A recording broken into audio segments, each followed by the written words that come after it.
اور دنیا کی غربت مٹانے اور ترقی دینے کے لیے کام کرتا ہے۔ لیکن وقت گزرنے کے ساتھ ساری حقیقت کھلتی گئی۔ شروع میں انہوں نے چھوٹے منصوبوں پر لگایا گیا، محض اعتداد، اعداد و شمار اور کاغذی کارروائی، لیکن رفتہ رفتہ دونوں سودی نظام کی جکڑ میں آتے گئے۔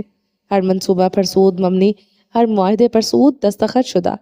عدنان کے دل میں خوف بیٹھتا گیا، جبکہ جبل اکثر تلخی سے کہتا، عدنان، ہم سمجھتے تھے یہ لوگ انصاف کے دائی ہیں، لیکن اصل میں یہ تو مسلمان کو سود کی زنجیروں میں جکڑنے والے کیڑے ہیں۔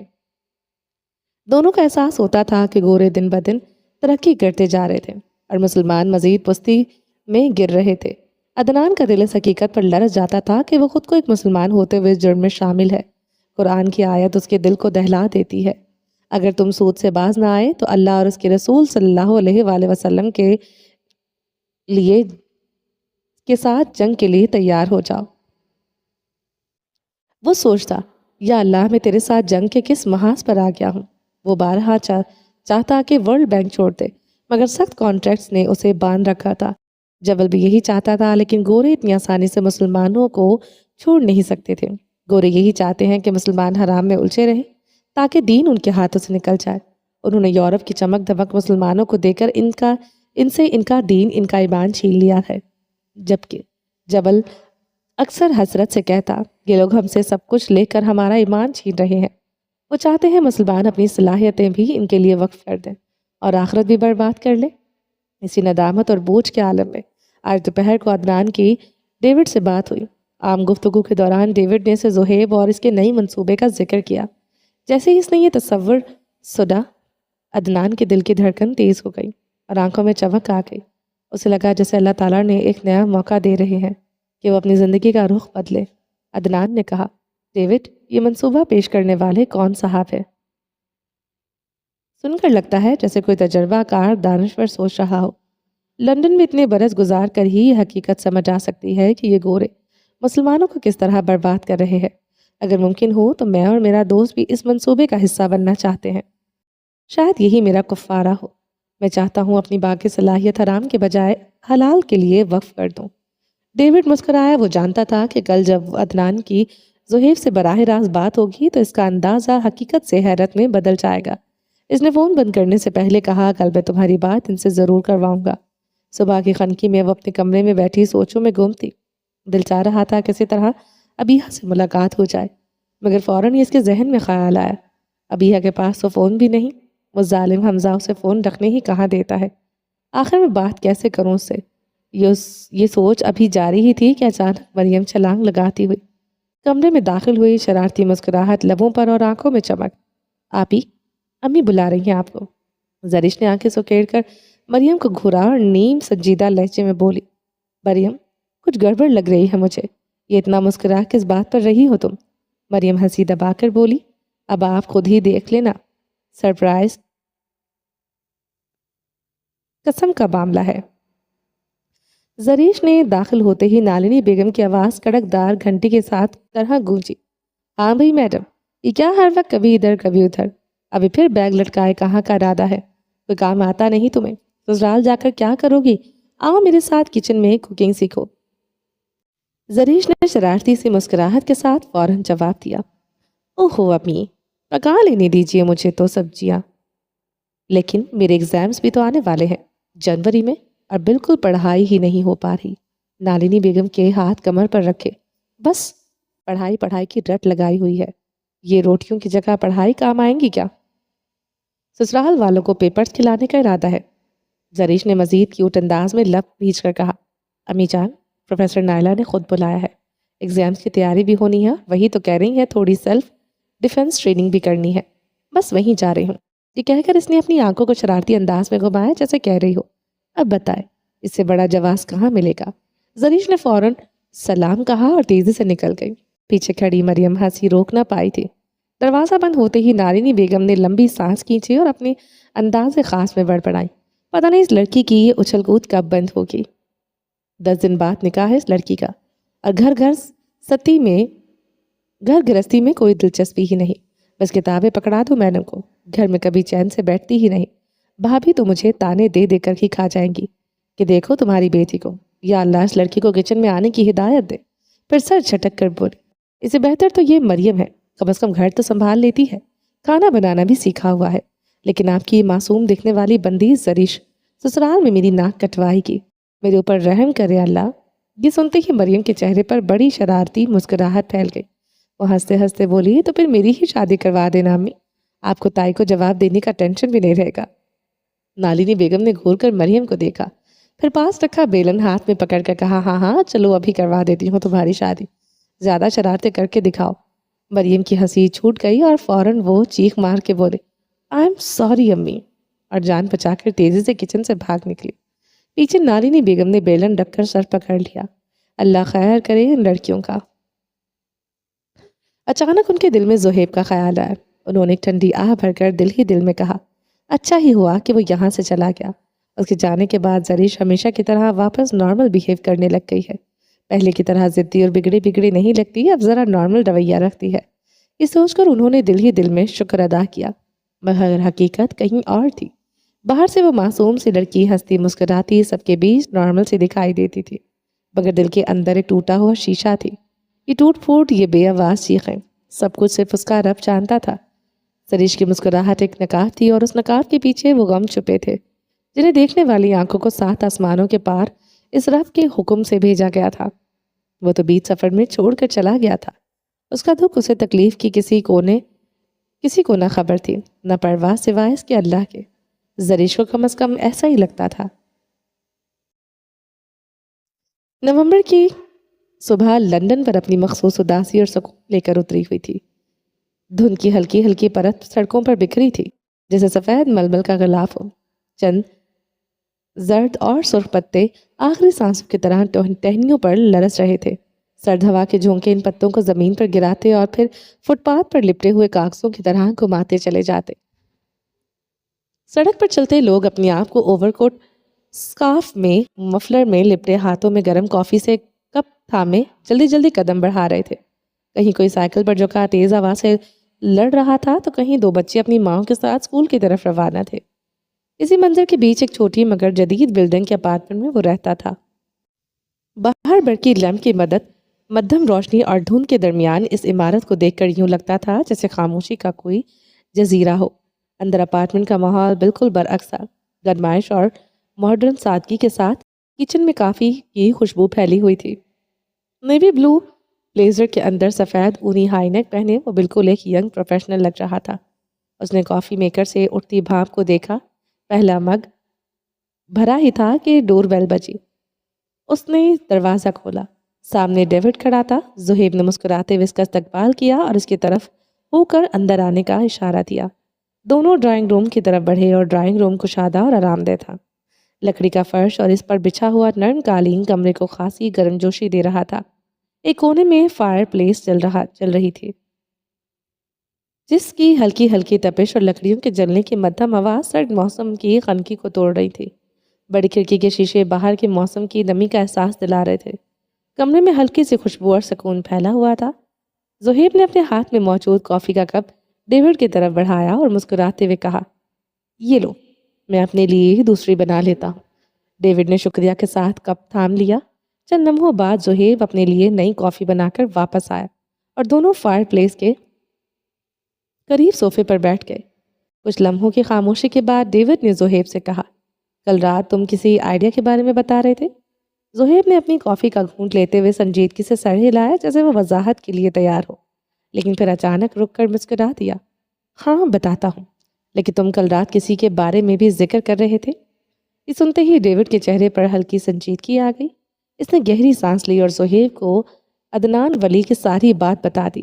زہیب خاموشی سے سنتا رہا، اس کی آنکھوں میں دلچسپی اور تجسس نمایاں۔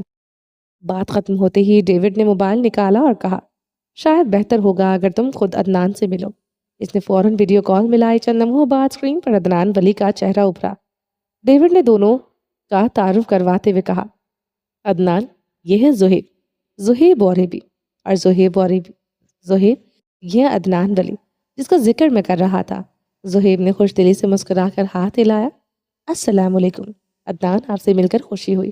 لیکن عدنان زہیب کا چہرہ دیکھ کر جیسے ایک لمحے کو شاکڈ لگا ہو۔ اس کی آنکھوں میں گہری حیرت چھلکنے لگی۔ وہ کچھ پل خاموش رہا، پھر اچانک سے سوال کیا، ایک بات پوچھوں؟ آپ کی عمر کیا ہے؟ زہیب لمحہ بھر کے لیے چونکا۔ اس نے حیرانی سے ڈیوڈ کی طرف دیکھا جو مسکراہٹ دبائے دونوں کو دیکھ رہا تھا۔ جی میری عمر؟ ڈیوڈ کے ہونٹوں پر ہنسی آ گئی اور مسکرا کر بولا، تمہیں یہ سوال عجیب لگ رہا ہوگا مگر عدنان کی حیرت کی ایک وجہ ہے۔ پھر ڈیوڈ نے ہلکی سی شرارت اور سنجیدگی کے امتزاج کے ساتھ وضاحت دی۔ عدنان کو لگ رہا تھا کہ اتنے گہرے خیالات رکھنے والا، یورپ میں انقلاب لانے کا خواب دیکھنے والا تقریباً کوئی 60-70 سال کے اوپر کے صاحب ہوں گے، لیکن جب اس نے تمہیں دیکھا تو اسے جھٹکا لگا کہ ایک نوجوان جو اپنی جوانی یورپ میں انجوائے کرتے ہوئے کسی اور انداز میں گزار سکتا تھا، وہ یہاں آ کر اپنی امت کے لیے اتنا بڑا خواب دیکھ رہا ہے۔ زہیب مسکرا دیا۔ اس کی آنکھوں میں ایک عجیب سی روشنی تھی اور عزم کی جھلک، وہ ایک گہری اداسی صاف دکھائی دے رہی تھی۔